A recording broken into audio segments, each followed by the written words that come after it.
Pahinga muna tayo sa basketball mga boss. No? Ito pag-usapan natin kanina yung naging laban niya dito sa boxing match ni Terence Crawford at dito nga ni Canelo Alvarez. Ano nga ba mga boss ang ginawang history dyan dito nga ni Crawford? Tara't pag-usapan natin yan.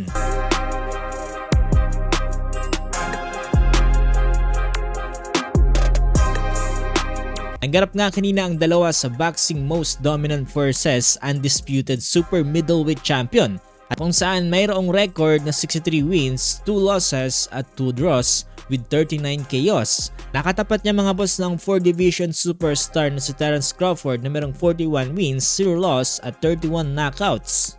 Hanap ang kanilang laban mga boss na sa MGM Las Vegas, Nevada. Etong si Terence Crawford ay nag-move nga ng 2 divisions para lamang i-challenge etong si Canelo Alvarez. Gawin nga mga boss ng isa sa kanyang pinaka-biggest win sa kanyang career dito nga sa middleweight championship. Nga sa pagkapanalo ng 4 division world champion na si Crawford ay nalagay niya nga ang kanyang pangalan sa history books by becoming the first man fighter in the 4 belt era since 2007 to become undisputed champion in 3 weight classes. Ito nga yung junior welterweight, welterweight and super middleweight.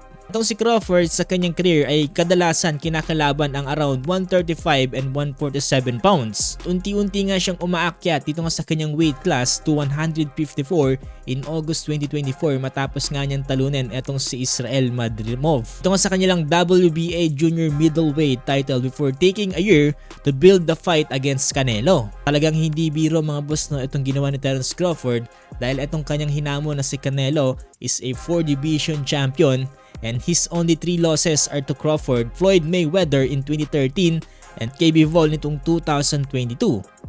I-review muna tayo mga boss sa naging laban. Eto kasing si Crawford ay maaga nga na-took control etong round 1 tapos nga magkaroon ng pace sa kanyang jab and movement. Kay round 2 mga boss, etong si Crawford ay nagkaroon na nga ng mixed combinations with his body work dito nga against kay Canelo. Kung saan bagya nag-struggle dito nga sa close distance kontra nga dito kay Crawford. Sa round 3 and 4, etong si Crawford ay na-outbox na etong si Canelo kung saan nakapagland ng mga malinis na shots. Pantalang etong si Canelo naman ay nakakapagland din naman ng mga body shots pero hindi naman ito sapat. Round 5, finally etong si Canelo ay nagkaroon nga ng success sa defense and few body shots stealing the round dito nga against kay Crawford. At pagdating nga ng round 6 at 7, etong si Crawford ay naka-answer back dito nga kay Canelo gamit ang kanyang timing and counters to frustrate etong si Canelo kung saan hindi nga siya mapin down. By round 8, eto sa tingin ko mga boss na etong si Canelo ay pinipilit na nga i-chase eto nga si Crawford pero hindi niya nga magawa yan. At this point mga boss na etong si Crawford ay meron ng lead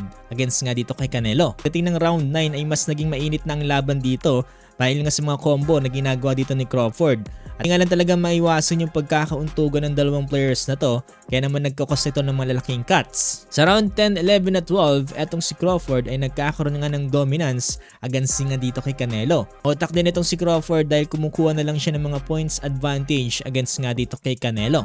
In the end, nanalo dito si Crawford sa final score na 118 to 110.